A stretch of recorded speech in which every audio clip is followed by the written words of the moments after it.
Dear students, this is Abdul Rahim. Today I am going to discuss a small portion from SS. Our first chapter is Revolutions that Influenced the World. In this chapter, we are going to discuss the concept of revolution and the details of some of the major revolutions happened in the world. So first of all, what is revolution? By definition, revolutions are the struggles or protests which are intended to bring some political changes. So through the revolutions, revolutionaries are changing the existing political system and establishing a new form of government. എന്താണ് revolution എന്ന് പറഞ്ഞു കഴിഞ്ഞാൽ, so ഹിസ്റ്ററിയിൽ revolution എന്ന് പറഞ്ഞു കഴിഞ്ഞാൽ basically struggles ആണ്, സമരങ്ങളാണ്, പ്രൊട്ടസ്റ്റുകളാണ്. So ഈ സ്ട്രഗിൾസിലൂടെ, സമരങ്ങളിലൂടെ, പ്രൊട്ടസ്റ്റിലൂടെ ഒരു ഭൂപ്രദേശത്തെ അതല്ലെങ്കിൽ ഒരു രാജ്യത്തെ നിലവിലുള്ള ഗവൺമെൻറ്റിനെ അതല്ലെങ്കിൽ നിലവിലുള്ള പൊളിറ്റിക്കൽ സിസ്റ്റം മാറ്റുകയാണ് ചെയ്യുന്നത്. സോ അങ്ങനെ നിലവിലുള്ള പൊളിറ്റിക്കൽ സിസ്റ്റം ചേഞ്ച് ചെയ്ത് അവിടെ ഒരു പുതിയ ഗവൺമെൻറ് എസ്റ്റാബ്ലിഷ് ചെയ്യുന്ന പ്രോസസ്സിനെയാണ് നമ്മൾ റവല്യൂഷൻ എന്ന് പറയുക. സോ ഒരു ഭൂപ്രദേശത്തെ നിലവിലുള്ള ഗവൺമെൻറ്റിനെ സ്ട്രഗിൾസിലൂടെ ചേഞ്ച് ചെയ്ത് അവിടെ പുതിയൊരു ഗവൺമെൻറ്റിനെ എസ്റ്റാബ്ലിഷ് ചെയ്യുന്ന പ്രോസസ്സിനെയാണ് നമ്മൾ റവല്യൂഷൻ എന്ന് പറയുന്നത്. Then why these people want to change their existing political system and why they want to establish a new form of government. എന്തുകൊണ്ടായിരിക്കും ജനങ്ങൾ അവിടെ നിലവിലുള്ള ഗവൺമെൻറ്റിനെ മാറ്റി പുതിയൊരു ഗവൺമെൻറ് എസ്റ്റാബ്ലിഷ് ചെയ്യാൻ വേണ്ടിയിട്ട് സമരം ചെയ്യുന്നത്? The answer is that the existing political system denies their freedom and rights. അവിടെയുള്ള നിലവിലുള്ള ഗവൺമെൻറ് അവരുടെ അവകാശങ്ങളും സ്വാതന്ത്ര്യവും നിഷേധിക്കുമ്പോൾ അവർ സ്വാഭാവികമായിട്ടും പ്രൊട്ടസ്റ്റ് ചെയ്യും. സോ അവരുടെ അവകാശങ്ങളും സ്വാതന്ത്ര്യം നിഷേധിച്ചതാണ് കാരണം അവർ റവല്യൂഷൻ തുടങ്ങാൻ വേണ്ടിയിട്ട്. സോ ഒരു ഭൂപ്രദേശത്തെ നിലവിലുള്ള ഗവൺമെൻറ് അവിടുത്തെ മെജോറിറ്റി ഓഫ് ദ പോപ്പുലേഷൻ്റെ അവകാശങ്ങളും സ്വാതന്ത്ര്യവും ഡിനേ ചെയ്ത് കഴിഞ്ഞാൽ ആ പോപ്പുലേഷൻ തെരുവിലേക്ക് ഇറങ്ങി സ്ട്രഗിൾ ചെയ്ത് പ്രൊട്ടസ്റ്റ് ചെയ്ത് സമരം ചെയ്ത് അവിടുത്തെ ഗവൺമെൻറ്റിനെ മാറ്റി പുതിയൊരു ഗവൺമെൻറ്റിനെ എസ്റ്റാബ്ലിഷ് ചെയ്യുന്ന പ്രോസസ്സിനെയാണ് നമ്മൾ റവല്യൂഷൻ എന്ന് പറയുന്നത്. Then types of revolution. There are 2 types of revolution: peaceful revolution and violent revolution. Peaceful revolution means people are simply sitting in roads and raising the slogans against the government. But in violent revolution, people are actually waging war against the government. Peaceful revolution എന്ന് പറഞ്ഞാൽ സമാധാനപരമായിട്ട് നടക്കുന്ന റവല്യൂഷനാണ്. ആളുകൾ റോഡിൽ കുത്തിയിരുന്ന് ഗവൺമെൻറ്റിനെതിരെ മുദ്രാവാക്യം വിളിക്കും like this. But in violent revolution people are actually waging war against the government. ആംസൊക്കെ കയ്യിലെടുത്ത് ഗവൺമെൻറ്റിനെതിരെ ഓപ്പൺ ആയിട്ടുള്ള ഒരു യുദ്ധം പ്രഖ്യാപിക്കുന്ന റവല്യൂഷനാണ് നമ്മൾ വയലൻറ്റ് റവല്യൂഷൻ എന്ന് പറയുക like this. Then the major factor that stimulates the earlier revolution is Renaissance. So medieval കാലഘട്ടത്തിന് ശേഷം നടന്നിട്ടുള്ള എല്ലാ റവല്യൂഷൻ്റെയും കാരണം എന്ന് പറയുന്നത് അതല്ലെങ്കിൽ റവല്യൂഷൻ തുടങ്ങാനുള്ള റീസൺ എന്ന് പറയുന്നത് റിനൈസൻസ് ആണ്. We know about the renaissance. നമ്മൾ ഹിസ്റ്ററിയിൽ പ്രീവിയസ് ക്ലാസ്സുകളിൽ പഠിക്കുന്നുണ്ട് റിനൈസൻസ് എന്താണെന്നുള്ളത്. Renaissance is something about change or something about reform. നിലവിലുള്ള സോഷ്യൽ അതല്ലെങ്കിൽ പൊളിറ്റിക്കൽ സ്ട്രക്ചർ മാറ്റി പുതിയ അതല്ലെങ്കിൽ ഒരു സോഷ്യൽ സ്ട്രക്ചർ കൊണ്ടുവരണം എന്ന് പറയുന്ന തോട്ട് പ്രോസസ്സിനെയാണ് നമ്മൾ റിനൈസൻസ് എന്ന് പറയുന്നത്.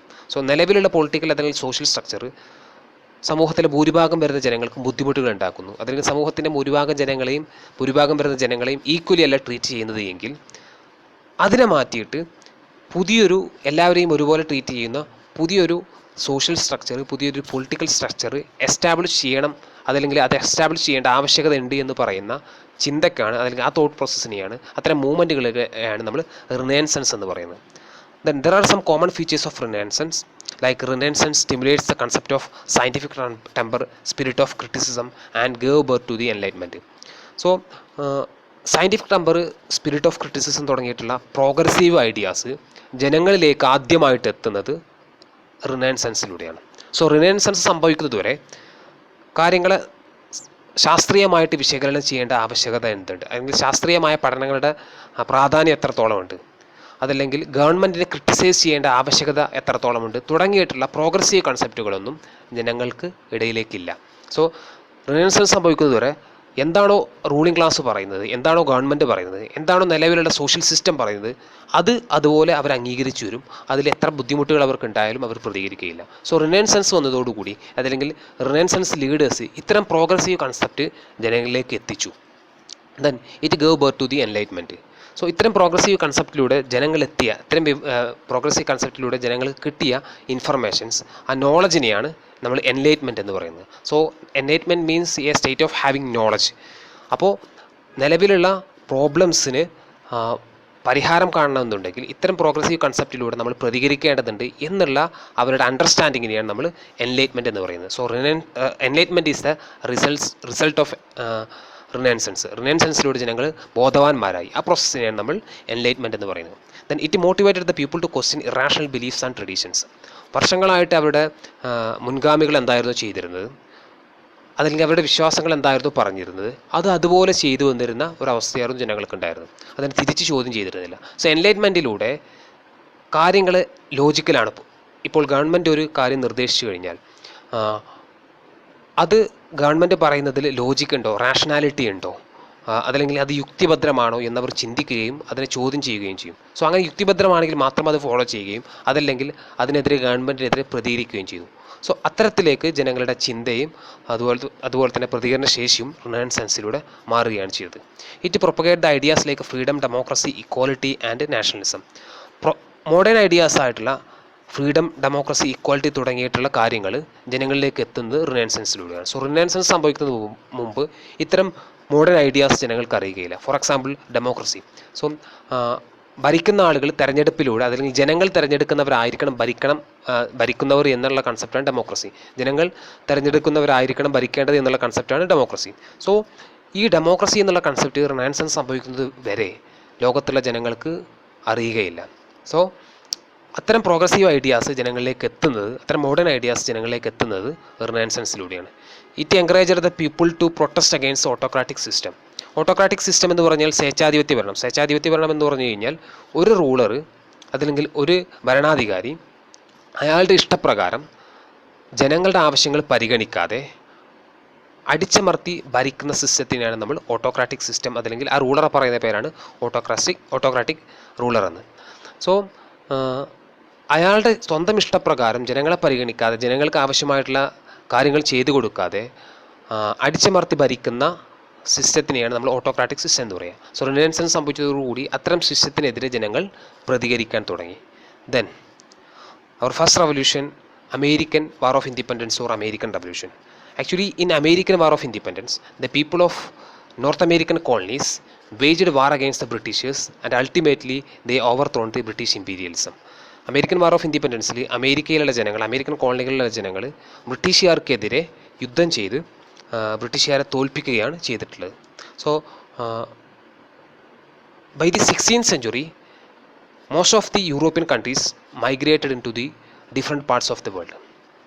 And of course, the Britain also migrated to the different parts of the world and they established many colonies. 16th സെഞ്ചുറിയുടെ പ്രത്യേകത, 16th സെഞ്ചുറി മുതൽ യൂറോപ്പിലുള്ള പല രാജ്യങ്ങളും ലോകത്തിൻ്റെ പല ഭാഗങ്ങളിലേക്കും മൈഗ്രേറ്റ് ചെയ്തു തുടങ്ങി. അങ്ങനെ ലോകത്തിൻ്റെ പല ഭാഗങ്ങളിലേക്ക് യാത്ര ചെയ്തു തുടങ്ങി. അവിടെ കച്ചവട ബന്ധങ്ങൾ സ്ഥാപിച്ചു. അവിടെയുള്ള ആളുകളുമായിട്ടുള്ള പല റിലേഷൻസും തുടങ്ങി. ദെൻ 18th സെഞ്ചുറി ആയപ്പോഴേക്കും ലോകത്തിൻ്റെ പല ഭാഗങ്ങളിലും ഈ രാജ്യങ്ങളെല്ലാം അവരുടെ എല്ലാ കോളനികൾ സ്ഥാപിച്ചു. 18th സെഞ്ചുറിയിൽ ബ്രിട്ടൻ അമേരിക്കയിൽ അവരുടെ പ്രധാനപ്പെട്ട 13 കോളനികൾ സ്ഥാപിച്ചു. സോ ബ്രിട്ടീഷുകാർ ഇന്ത്യയിലേക്ക് ആദ്യം കച്ചവടമായി വന്നു, ട്രേഡ് റിലേഷനായിരുന്നു ഇന്ത്യക്കാരുമായിട്ടുണ്ടായിരുന്നത്. എന്നിട്ട് പതിയെ ഇവിടെ അതായത് ഇന്ത്യയിൽ അവരുടെ കോളനികൾ അല്ലെങ്കിൽ ഇന്ത്യക്കാരെ അവർ ഭരിക്കുന്നൊരവസ്ഥയിലേക്ക് മാറി. സോ അതുപോലെ തന്നെ 18th സെഞ്ചുറി ആയപ്പോഴേക്കും ബ്രിട്ടീഷുകാർ അമേരിക്കയുടെ എസ്പെഷ്യലി അമേരിക്കയുടെ ഈസ്റ്റേൺ സൈഡിൽ, അമേരിക്കൻ കോണ്ടിനെൻ്റ് ഈസ്റ്റേൺ സൈഡിൽ 13 കോളനികൾ സ്ഥാപിച്ചു. കോളനിവൽക്കരണം എന്ന് പറഞ്ഞു കഴിഞ്ഞാൽ, കോളനൈസേഷൻ എന്ന് പറഞ്ഞു കഴിഞ്ഞാൽ അവിടെ ഭരണം സ്ഥാപിക്കുക. സോ ബ്രിട്ടീഷേഴ്സ് പുറമെ നിന്ന് ഇവിടെ വന്നുകൊണ്ട് ഇവിടെയുള്ള ജനങ്ങളുടെ കാര്യത്തിൽ ഇടപെടാൻ തുടങ്ങി. എന്നിട്ട് ഇവിടെ 13 കോളനികൾ സ്ഥാപിച്ച് അവിടുത്തെ ഭരണകാര്യങ്ങൾ നിയന്ത്രിക്കാൻ തുടങ്ങി. So starting from Georgia to the New Hampshire, അങ്ങനെ 13 കോളനികളാണ് ബ്രിട്ടീഷുകാർ 18th സെഞ്ചുറി ആയപ്പോൾ നോർത്ത് അമേരിക്കൻ കോണ്ടിനെൻറ്റിൻ്റെ ഈസ്റ്റേൺ സൈഡിൽ സ്ഥാപിച്ചു. So Britain treated these colonies as centres for collecting raw materials and as a market for selling their products. ബ്രിട്ടീഷുകാർക്ക് ആവശ്യമായിട്ടുള്ള, British കമ്പനികൾക്ക്, ബ്രിട്ടനിലുള്ള British ഇൻഡസ്ട്രീസിന് ആവശ്യമായിട്ടുള്ള raw materials collect ചെയ്യാൻ ഉള്ള സെൻറ്റേഴ്സായിട്ടും, അതോടൊപ്പം തന്നെ അവർ ഫിനിഷ്ഡ് ഗുഡ്സ് ബ്രിട്ടനിൽ പ്രോസസ്സ് ചെയ്ത് അവിടുന്ന് കൊണ്ടുവരുന്ന ഫിനിഷ്ഡ് ഗുഡ്സ് കച്ചവടം ചെയ്യാനുള്ള മാർക്കറ്റുകളായിട്ടും ഈ കോളനികളെ മാറ്റി. സോ ഇവിടെ നിന്ന് അമേരിക്കൻ കോളനികളിൽ നിന്ന് അവർക്ക് ആവശ്യമായിട്ടുള്ള റോ മെറ്റീരിയൽസ് അവർ കളക്ട് ചെയ്യും. എന്നിട്ട് അത് ബ്രിട്ടനിലേക്ക് കൊണ്ടുപോകും. എന്നിട്ട് ബ്രിട്ടനിലേക്ക് കൊണ്ടുപോയിട്ട് അത് പ്രോസസ്സ് ചെയ്ത് ഫിനിഷ്ഡ് ഗുഡ്സ് ആക്കി കഴിഞ്ഞതിന് ശേഷം തിരിച്ച് അമേരിക്കയിലേക്ക് തന്നെ കൊണ്ടുവന്ന് ഉയർന്ന വിലയിൽ അമേരിക്കയിലെ ജനങ്ങൾക്കത് കച്ചവടം ചെയ്യും. As part of mercantilism they implemented several laws there. So ബ്രിട്ടൻ്റെ പ്രധാനപ്പെട്ട ഒരു എക്കണോമിക് പോളിസിയാണ് മെർക്കൻറ്റലിസ്റ്റ് എക്കണോമിക് പോളിസി എന്ന് പറയുക. മെർക്കൻറ്റലിസ്റ്റ് എക്കണോമിക് പോളിസി എന്ന് പറഞ്ഞു കഴിഞ്ഞാൽ ബ്രിട്ടൻ്റെ വരുമാനം മാക്സിമൈസ് ചെയ്യുക, ബ്രിട്ടൻ്റെ ഇൻകം വർദ്ധിപ്പിക്കുക, ബ്രിട്ടൻ്റെ റവന്യൂ വർദ്ധിപ്പിക്കുക. എങ്ങനെ വർദ്ധിപ്പിക്കും? അവർ ഭരിക്കുന്ന കോളനികളിൽ നിന്നുള്ള വെൽത്ത് മാക്സിമം ഡ്രെയിൻ ചെയ്ത്, വെൽത്ത് മാക്സിമം ലൂട്ട് ചെയ്ത്. സോ അതിൻ്റെ ഭാഗമായിട്ട് ഒരുപാട് മെർക്കൻറ്റലിസ്റ്റ് ലോസ് ബ്രിട്ടീഷുകാർ അമേരിക്കൻ കോളനികളിൽ നടപ്പിലാക്കി. Then the delegates of the colonies met at Philadelphia in 1774. This is called the First Continental Congress to protest against the British rule. So ഇങ്ങനെ ബ്രിട്ടീഷുകാർ അമേരിക്കയിൽ വന്ന് ടാക്സ് കളക്ട് ചെയ്തു, അവിടുത്തെ ജനങ്ങളെ ബുദ്ധിമുട്ടിച്ചും ഭരിച്ചപ്പോൾ ഇന്ത്യയിൽ ചെയ്തതുപോലെ തന്നെ അമേരിക്കയിലുള്ള ജനങ്ങൾ, അല്ലെങ്കിൽ അമേരിക്കയിൽ 13 കോളനികളിലുള്ള ജനങ്ങൾ ഇതിനെതിരെ പ്രതികരിക്കാൻ തീരുമാനിച്ചു. അങ്ങനെ ഈ ജനങ്ങളുടെ പ്രതിനിധികൾ 1774 അമേരിക്കയിലെ ഫിലാഡൽഫിയയിൽ ഒരുമിച്ച് കൂടി. സോ ഈ 13 കോളനികളിൽ നിന്നുള്ള പ്രതിനിധികളും ഫിലാഡൽഫിയയിൽ ഒരുമിച്ച് കൂടിയിട്ട് ബ്രിട്ടീഷുകാർക്കെതിരെ പ്രതികരിക്കാൻ, പ്രൊട്ടസ്റ്റ് ചെയ്യാൻ തീരുമാനിച്ചു. Then they raised the slogans like no taxation without representation. So American റവല്യൂഷൻ്റെ പ്രധാനപ്പെട്ട ഒരു സ്ലോഗൻ ആയിരുന്നു നോ ടാക്സേഷൻ വിത്തൗട്ട് റെപ്രസെൻറ്റേഷൻ. എന്ന് വെച്ച് കഴിഞ്ഞാൽ പ്രാതിനിധ്യമില്ലാതെ, നിയമനിർമ്മാണ സഭകളിൽ പ്രാതിനിധ്യമില്ലാതെ ഇനി ഞങ്ങൾ ടാക്സ് നൽകുകയില്ല എന്ന് പറയുന്നത്. സോ അമേരിക്കൻ കോളനികൾക്ക് ആവശ്യമായിട്ടുള്ള നിയമങ്ങൾ നിർമ്മിച്ചിരുന്നത് ബ്രിട്ടീഷുകാരായിരുന്നു, അതല്ലെങ്കിൽ ബ്രിട്ടീഷ് നിയമനിർമ്മാണ സഭകളിലായിരുന്നു, ബ്രിട്ടീഷ് പാർലമെൻറ്റിലായിരുന്നു. പക്ഷേ ആ പാർലമെൻറ്റിൽ അമേരിക്കക്കാർക്ക് ഒരു പ്രാതിനിധ്യം ഉണ്ടായിരുന്നില്ല. സോ അമേരിക്കൻ ജനങ്ങൾക്ക് വേണ്ടി അമേരിക്കൻ ജനങ്ങൾക്ക് വേണ്ടിയിട്ട് നിർമ്മിക്കുന്ന നിയമങ്ങൾ, ആ നിയമനിർമ്മാണ സഭകളിൽ അമേരിക്കൻ ജനങ്ങൾക്ക് പ്രാതിനിധ്യമില്ല. പക്ഷേ അമേരിക്കൻ ജനങ്ങളുടെ കയ്യിൽ നിന്നും ഈ നിയമങ്ങൾ വഴി അവർ ധാരാളം ടാക്സ് കളക്ട് ചെയ്യുന്നുണ്ട്. സോ അമേരിക്കൻ റവല്യൂഷൻ്റെ ആദ്യകാലഘട്ടത്തിലെ പ്രധാനപ്പെട്ട സ്ലോഗൻ എന്ന് പറയുന്നത് ഞങ്ങൾക്ക് പ്രാതിനിധ്യം, നിയമനിർമ്മാണ സഭകളിൽ പ്രാതിനിധ്യം നൽകുന്നതുവരെ ഞങ്ങളിനി പ്രൊട്ടസ്റ്റ് ചെയ്യുകയില്ല, ഞങ്ങളിനി ടാക്സ് നൽകുകയില്ല എന്ന് പറയുന്നതായിരുന്നു.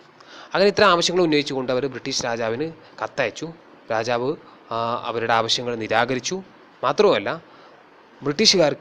അമേരിക്കൻ ജനങ്ങളെ അടിച്ചൊതുക്കാൻ വേണ്ടിയിട്ട് ഒരു പട്ടാള വ്യൂഹത്തെ അമേരിക്കയിലേക്ക് അയക്കുകയും ചെയ്തു. Second continental Congress held at Philadelphia elected George Washington as there chief. So British പട്ടാളം, വെൽ എസ്റ്റാബ്ലിഷ്ഡ് ആയിട്ടുള്ള ബ്രിട്ടീഷ് പട്ടാളം അമേരിക്കൻ കോളനിയിലുള്ള ജനങ്ങളെ, അതല്ലെങ്കിൽ ഈ റവല്യൂഷൻ്റെ ഔട്ട്ബ്രേക്ക് അടിച്ചമർത്താൻ വേണ്ടിയിട്ട് വരുന്നുണ്ട്. സോ അവർ തിരിച്ച് റിവോൾട്ട് ചെയ്യാൻ തീരുമാനിച്ചു.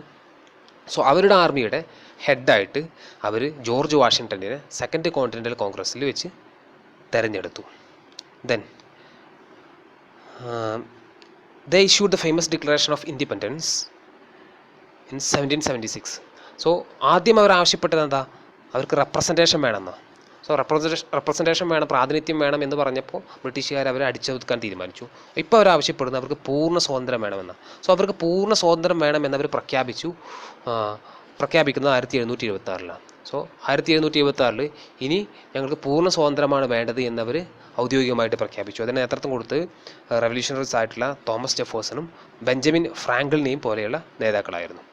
Then the war between England and the colonies ended by the treaty of Paris in 1783. So ultimately ബ്രിട്ടീഷുകാർ ഈ റവല്യൂഷനിൽ അടിച്ചൊതുക്കാൻ പറ്റിയില്ല, അതല്ലെങ്കിൽ അമേരിക്കൻ കോളനിയിലുള്ള ജനങ്ങൾ യുദ്ധം ജയിച്ചു, ബ്രിട്ടീഷുകാർ യുദ്ധം തോറ്റു. സോ ആ യുദ്ധം അവസാനിക്കുന്നത് ഫ്രാൻസിലെ പാരീസിൽ വെച്ച് ഈ രണ്ട് ടീമും തമ്മിൽ സൈൻ ചെയ്തിട്ടുള്ള ഒരു ട്രീറ്റിയിലൂടെയാണ്, അതല്ലെങ്കിൽ ഒരു സന്ധിയിലൂടെയാണ്. So this is called the treaty of Paris in 1783. Then the 13 colonies became independent in 1783 and under James Madison the American people framed their constitution and they elected George Washington as their first president. അപ്പോൾ 1783 ട്രീറ്റിയോടുകൂടി യുദ്ധം അവസാനിച്ചു. 13 കോളനികൾ, അമേരിക്കയിലുള്ള 13 കോളനികളും ബ്രിട്ടൻ്റെ പിടിയിൽ നിന്ന് മോചിതമായി, America സ്വതന്ത്രമായി. So James മാഡിസൻ്റെ നേതൃത്വത്തിൽ അവരുടെ പുതിയ കോൺസ്റ്റിറ്റ്യൂഷൻ ഫ്രെയിം ചെയ്തു. സോ ഇന്ത്യക്ക് സ്വാതന്ത്ര്യം കിട്ടിയതിന് ശേഷം ബി ആർ അംബേദ്കറിൻ്റെ നേതൃത്വത്തിലായിരുന്നു ഫ്രെയിം ചെയ്തത്. സോ അമേരിക്കൻ കോൺസ്റ്റിറ്റ്യൂഷൻ ഫ്രെയിം ചെയ്തത് ജെയിംസ് മാഡിസൻ്റെ നേതൃത്വത്തിലായിരുന്നു. അതോടൊപ്പം തന്നെ അവരുടെ ഫസ്റ്റ് പ്രസിഡൻ്റായിട്ട് അവർ ജോർജ് വാഷിങ്ടനെ തിരഞ്ഞെടുക്കുകയും ചെയ്തു. Then So I have mentioned about the mercantilist laws or mercantilist policy of Britishers. Here we have some of the mercantilist policies implemented by the Britishers. The first one, the goods and too from the colonies must be carried only in the British ships. ഒന്നാമത്തെ മെർക്കൻറ്റിലിസ്റ്റ് policy, അവർ നടപ്പിലാക്കിയിട്ടുള്ള മെർക്കൻറ്റിലിസ്റ്റ് policy എന്ന് പറയുന്നത് British കാരുടെ ഷിപ്പുകൾ മാത്രമേ American people use ചെയ്യാൻ പാടുള്ളൂ. So അമേരിക്കയിലേക്ക് കൊണ്ടുവരുന്നതും അതുപോലെ തന്നെ അമേരിക്കയിൽ നിന്ന് പുറത്തേക്ക് കൊണ്ടുപോകുന്നതുമായിട്ടുള്ള എല്ലാ ചരക്കുകളും ബ്രിട്ടീഷ് കപ്പലുകൾ ഉപയോഗിച്ച് മാത്രമേ നീക്കാൻ പാടുള്ളൂ എന്ന് പറയുന്ന നിയമമാണ് ഫസ്റ്റ് നിയമം. സോ അതുകൊണ്ട് ബ്രിട്ടീഷ് ഷിപ്പിംഗ് കമ്പനികൾക്ക് മാക്സിമം വരുമാനം ഉണ്ടാക്കി കൊടുക്കുക. സോ ബ്രിട്ടീഷ് ഷിപ്പിംഗ് കമ്പനികൾ സർവീസ് ചാർജ് അവർക്ക് ഇഷ്ടമുള്ള രീതിയിൽ അവർ ഈടാക്കും. സോ മാക്സിമം അമേരിക്കയിൽ നിന്നുള്ള മാക്സിമം വെൽത്ത് ലൂട്ട് ചെയ്യുന്നതിൻ്റെ ഭാഗമായിട്ട് കൊണ്ടുവന്ന ഒന്നാമത്തെ നിയമമാണ്. സോ അമേരിക്കൻ ജനങ്ങൾ പുറം ലോകമായിട്ട് എന്ത് ട്രേഡ് നടത്തുന്നുണ്ടോ, ഇമ്പോർട്ട് ചെയ്യുന്നുണ്ടോ, എക്സ്പോർട്ട് ചെയ്യുന്നോ, എന്താവശ്യത്തിനും വേണ്ടിയിട്ട് ബ്രിട്ടീഷ് ഷിപ്സ് മാത്രമേ യൂസ് ചെയ്യാൻ പാടുള്ളൂ എന്ന് പറയുന്ന നിയമം. Second, the products like sugar, wool, cotton, tobacco could only be exported to England. ചില പ്രോഡക്ട്സിൻ്റെ മുകളിൽ ബ്രിട്ടൻ മോണോപോളി പ്രഖ്യാപിക്കുകയാണ്, കുത്തകാവകാശം പ്രഖ്യാപിക്കുകയാണ്. ഞങ്ങൾ ഈ പറയുന്ന ഇത്തരം പ്രോഡക്ട്സ്, ഷുഗർ, വൂൾ, കോട്ടൺ പോലെയുള്ള പ്രോഡക്ട്സ് നിങ്ങൾ ബ്രിട്ടീഷുകാരുമായിട്ട് മാത്രമേ, അല്ലെങ്കിൽ അമേരിക്ക ബാക്കിയുള്ള രാജ്യങ്ങളുമായിട്ട് ട്രേഡ് ചെയ്യാൻ പാടില്ല. ഈ പ്രോഡക്ട്സ് ബ്രിട്ടീഷുകാർക്ക് മാത്രമേ കച്ചവടം ചെയ്യാൻ പാടുള്ളൂ എന്ന് പറഞ്ഞു. Then British stamp must be affixed on all legal documents. This is called the British Stamp Law. So British Stamp Law പ്രകാരം ബ്രിട്ടനിൽ നടക്കുന്ന എല്ലാ ലീഗൽ രജിസ്ട്രേഷനും, അതല്ലെങ്കിൽ അമേരിക്കയിലുള്ള എല്ലാ ലീഗൽ രജിസ്ട്രേഷനും, അതല്ലെങ്കിൽ അമേരിക്കൻ ജനങ്ങൾ യൂസ് ചെയ്യുന്ന എല്ലാ ലീഗൽ ഡോക്യുമെൻസും അവർ യൂസ് ചെയ്യുന്ന സമയത്ത് ബ്രിട്ടന് ക്യാഷ് അടക്കേണ്ട അവസ്ഥ. സോ എല്ലാ ലീഗൽ ഡോക്യുമെൻറ്റിൻ്റെ മുകളിലും അവർ സ്റ്റാമ്പ് ചെയ്തിട്ടുണ്ടാവും, ബ്രിട്ടൻ്റെ സ്റ്റാമ്പ് ഉണ്ടാവും. സോ ആ സ്റ്റാമ്പ് പതിപ്പിക്കപ്പെട്ട ഏത് ഡോക്യുമെൻസും അമേരിക്കൻ കോളനികളിലുള്ള ജനങ്ങൾ ഉപയോഗിക്കുകയാണെങ്കിൽ അതിന് ബ്രിട്ടന് ക്യാഷ് കൊടുക്കണം. Then the colonies must provide food and shelter for British troops. So American കോളനികളിൽ സ്ഥാപിച്ചിട്ടുള്ള ബ്രിട്ടീഷ് ആർമി ക്യാമ്പ്, അതല്ലെങ്കിൽ ബ്രിട്ടീഷ് പട്ടാള ട്രൂപ്പിനെ ആവശ്യമായിട്ടുള്ള ഭക്ഷണം അതുപോലെ തന്നെ മറ്റ് ചിലവുകളും അമേരിക്കയിലുള്ള ജനങ്ങൾ വഹിക്കണമെന്ന് പറയുന്നതാണ് അടുത്ത നിയമം. So import tax must be paid for the goods like tea, glass and paper. ചില പ്രോഡക്ട്സിൻ്റെ മുകളിൽ അത് ഇറക്കുമതി ചെയ്യുന്ന സമയത്ത് അമേരിക്കൻ ജനങ്ങൾ ബ്രിട്ടീഷുകാർക്ക് ഇറക്കുമതി നികുതി കൊടുക്കണം. സോ ഇമ്പോർട്ട് ടാക്സ് എന്ന് പറഞ്ഞാൽ ഒരു രാജ്യത്തേക്ക് ഏതെങ്കിലും പ്രോഡക്ട്സ് കൊണ്ടുവരുമ്പോൾ ആ പ്രോഡക്ട്സിൻ്റെ മുകളിൽ പേ ചെയ്യുന്ന ടാക്സാണ് ഇമ്പോർട്ട് ടാക്സ്. സോ അമേരിക്കയിലേക്ക് ഏതെങ്കിലും പ്രോഡക്ട്സ് കൊണ്ടുവരികയാണെന്നുണ്ടെങ്കിൽ, പ്രത്യേകിച്ച് ടീ, ഗ്ലാസ് പോലെയുള്ള പ്രോഡക്ട്സ് അമേരിക്കയിലേക്ക് എത്തിക്കുകയാണെന്നുണ്ടെങ്കിൽ, ഇറക്കുമതി ചെയ്യുകയാണെന്നുണ്ടെങ്കിൽ ആ പ്രോഡക്ട്സിൻ്റെ മുകളിൽ ബ്രിട്ടീഷ് ഗവൺമെൻറ്റിന് അമേരിക്കൻ ജനങ്ങൾ നികുതി കൊടുക്കണം. സോ ഇത്തരം മെർക്കൻറ്റലിസ്റ്റ് പോളിസിയിലൂടെ മാക്സിമം ബ്രിട്ടീഷുകാർ അമേരിക്കയിൽ നിന്ന് അവരുടെ അമേരിക്കൻ ജനങ്ങളുടെ വെൽത്ത് ലൂട്ട് ചെയ്തു, അവർ ഇന്ത്യയിൽ ചെയ്തതുപോലെ തന്നെ. സോ ഇത്തരം പോളിസീസ് കാരണം അവിടെയുള്ള ജനങ്ങൾ തിരിച്ചു പ്രതികരിക്കാൻ തുടങ്ങി. അങ്ങനെ റിവോൾട്ട് ചെയ്ത് 1780 മുതൽ അമേരിക്ക ബ്രിട്ടനിൽ നിന്നും മോചിതമായി. Then impact of American revolutions. The first one, it gave the guidance and motivation to later freedom struggle.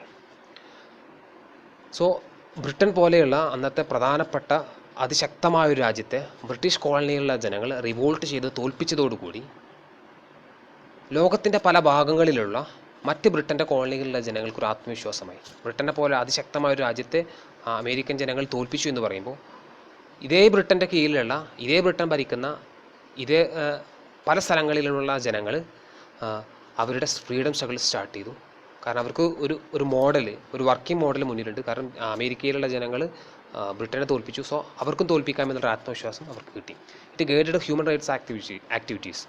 So British പോളിസിയുടെ ഭാഗമായിട്ട് അമേരിക്കയിൽ ബ്രിട്ടീഷുകാർ ഒരുപാട് ഹ്യൂമൻ റൈറ്റ്സ് വയലേഷൻ, മനുഷ്യാവകാശ ലംഘനങ്ങൾ നടത്തിയിരുന്നു. സോ അതിനുശേഷം അമേരിക്കൻ റവല്യൂഷന് ശേഷം അത്തരം മനുഷ്യാവകാശ ലംഘനങ്ങൾ പുറം ലോകം അറിയുകയും അതുപോലെ തന്നെ മനുഷ്യാവകാശ പ്രവർത്തനങ്ങളുടെ പ്രാധാന്യം എന്താണെന്ന് ജനങ്ങൾ മനസ്സിലാക്കുകയും ചെയ്തു. It put forward the concept of Republican form of government. Republican form of government എന്ന് പറഞ്ഞു കഴിഞ്ഞാൽ ഗവൺമെൻറ്റിൻ്റെ ഹെഡ്, അല്ലെങ്കിൽ ഒരു രാജ്യത്തിൻ്റെ ഹെഡ്, തലവൻ എന്ന് പറയുന്നത് എലക്ട് ചെയ്യപ്പെട്ട ആളായിരിക്കും. അത്തരം ഗവൺമെൻറ്റുകളെയാണ് നമ്മൾ റിപ്പബ്ലിക്കൻ ഗവൺമെൻറ് എന്ന് പറയുന്നത്. സോ ഇന്ത്യയുടെ ഹെഡ് നമ്മുടെ പ്രസിഡൻ്റാണ്, രാഷ്ട്രപതിയാണ്. സോ നമ്മുടെ പ്രസിഡൻറ്റിനെ നമ്മൾ തിരഞ്ഞെടുക്കുന്നതാണ്. സോ ഇന്ത്യ ഒരു റിപ്പബ്ലിക്കൻ ഫോം ഓഫ് ഗവൺമെൻറ്റാണ്. അതേസമയം സൗദി ഒരു റിപ്പബ്ലിക്കൻ ഫോം ഓഫ് ഗവൺമെൻറ് അല്ല. സൗദിയുടെ ഹെഡിനെ തിരഞ്ഞെടുപ്പിലൂടെയല്ല അവർ പ്ലേസ് ചെയ്യുന്നത്. സോ അമേരിക്ക അവരുടെ സ്വാതന്ത്ര്യം കിട്ടിയതിന് ശേഷം അവർ ചൂസ് ചെയ്ത് റിപ്പബ്ലിക്കൻ ഫോം ഓഫ് ഗവൺമെൻറ്റാണ്. സ്വാതന്ത്ര്യത്തിന് ശേഷം അവരുടെ കോൺസ്റ്റിറ്റ്യൂഷനിൽ റിപ്പബ്ലിക്കൻ ഫോം ഓഫ് ഗവൺമെൻറ്റിന് വേണ്ടിയിട്ടാണ് പ്രൊവിഷൻസ് എഴുതിയത്. സോ അവരുടെ പ്രസിഡൻറ്റിനെ, ജോർജ് വാഷിങ്ടണിനെ അവർ തിരഞ്ഞെടുക്കുകയാണ് ചെയ്തത്. സോ സ്വാതന്ത്ര്യം കിട്ടിയതിന് ശേഷം അവർ republican form of government choose ചെയ്തു. അപ്പോൾ റിപ്പബ്ലിക്കൻ ഫോം ഓഫ് ഗവൺമെൻറ് ലോകത്തിന് ആ കൺസെപ്റ്റ് ജനങ്ങൾക്ക് പരിചയപ്പെടുത്തി കൊടുത്തത് അമേരിക്കൻ ഇൻഡിപെൻഡൻസിന് ശേഷമാണ്. It prepared the first written constitution. So ലോകത്ത് ആദ്യമായിട്ട് എഴുതപ്പെട്ട ഒരു കോൺസ്റ്റിറ്റ്യൂഷൻ, പൂർണ്ണമായിട്ടും എഴുതപ്പെട്ട ഒരു കോൺസ്റ്റിറ്റ്യൂഷൻ വരുന്നത് അമേരിക്കയിലാണ്. ബ്രിട്ടനിൽ അതിന് മുമ്പ് കോൺസ്റ്റിറ്റ്യൂഷൻ ഉണ്ട്. പക്ഷേ ബ്രിട്ടൻ കോൺസ്റ്റിറ്റ്യൂഷൻ ഒരിക്കലും റിട്ടൺ അല്ല, എഴുതപ്പെട്ട കോൺസ്റ്റിറ്റ്യൂഷൻ അല്ല. സോ അമേരിക്ക സ്വാതന്ത്ര്യം കിട്ടിയതിന് ശേഷം അമേരിക്ക അവരുടെ കോൺസ്റ്റിറ്റ്യൂഷൻ പൂർണ്ണമായിട്ടും എഴുതി ലോകത്തിന് മുമ്പിൽ സമർപ്പിച്ചു. സോ അത് കഴിഞ്ഞ് എത്രയോ വർഷങ്ങൾക്ക് ശേഷമാണ് ഇന്ത്യ അവരുടെ കോൺസ്റ്റിറ്റ്യൂഷൻ എഴുതുന്നത്. And they contributed the concept of federal system. Federal system എന്ന് പറഞ്ഞു കഴിഞ്ഞാൽ ഒരു രാജ്യത്ത് ഒരു ഭാഗത്ത് സെൻട്രൽ ഗവൺമെൻറ് ഉണ്ടായിരിക്കും, പിന്നെ കുറേ സ്റ്റേറ്റ് ഗവൺമെൻറ്റുകൾ ഉണ്ടായിരിക്കും. സോ രാജ്യം എന്ന് പറയുന്നത് യൂണിയൻ ഓഫ് ഫെഡറേഷൻ ആയിരിക്കും. അതിൽ പ്രധാനമായും എല്ലാവരെയും ഒരുമിച്ച് ഭരിക്കുന്ന ഒരു സെൻട്രൽ ഗവൺമെൻറ്, ഒപ്പം തന്നെ ഓരോ സ്റ്റേറ്റുകളിലും ഓരോ സ്റ്റേറ്റ് ഗവൺമെൻറ്റുകൾ. ഈ സിസ്റ്റത്തിനെയാണ് നമ്മൾ ഫെഡറൽ സിസ്റ്റം എന്ന് പറയും. ഇപ്പോൾ ഇന്ത്യയിൽ ഫെഡറൽ സിസ്റ്റമാണ്. ഇന്ത്യയിൽ നമുക്കൊരു സെൻട്രൽ ഗവൺമെൻറ് ഉണ്ട്, ഒപ്പം തന്നെ ബാക്കിയുള്ള സംസ്ഥാനങ്ങളിൽ അവരുടേതായ സംസ്ഥാന ഗവൺമെൻറ്റുകളുണ്ട്. ഈ സെൻട്രൽ ഗവൺമെൻറ്റിൻ്റേതായ അധികാരങ്ങളുണ്ട്, സംസ്ഥാന ഗവൺമെൻറ്റുകൾക്ക് അവരുടേതായ അധികാരങ്ങളുണ്ട്. സോ അതുപോലെയുള്ള ഒരു സിസ്റ്റമാണ് അമേരിക്ക ചൂസ് ചെയ്തത്. സോ അമേരിക്കക്ക് 50 സംസ്ഥാനങ്ങളുണ്ട്, 50 സ്റ്റേറ്റുകളുണ്ട്. 50 സ്റ്റേറ്റുകൾക്കും അവരുടേതായ ഗവൺമെൻറ്റുകളുണ്ട്, ഒപ്പം തന്നെ ഒരു സെൻട്രൽ ഗവൺമെൻറ്റുണ്ട്. ഈ സിസ്റ്റത്തിനെയാണ് നമ്മൾ ഫെഡറൽ സിസ്റ്റം എന്ന് പറയുക. എന്നാൽ ചില രാജ്യങ്ങൾ ഫെഡറൽ സിസ്റ്റം അല്ല, യൂണിറ്ററി സിസ്റ്റമാണ്. യൂണിറ്ററി സിസ്റ്റം എന്ന് പറഞ്ഞു കഴിഞ്ഞാൽ സെൻട്രൽ ഗവൺമെൻറ് മാത്രമേ ഉണ്ടായിരിക്കുള്ളൂ. സോ അമേരിക്ക സ്വാതന്ത്ര്യം കിട്ടിയതിന് ശേഷം ഫെഡറൽ സിസ്റ്റമാണ് ഫോളോ ചെയ്തത്. സോ അതിനുശേഷം സ്വാതന്ത്ര്യം കിട്ടിയ പല രാജ്യങ്ങളും ആ സിസ്റ്റം ഫോളോ ചെയ്യുകയും ചെയ്തു.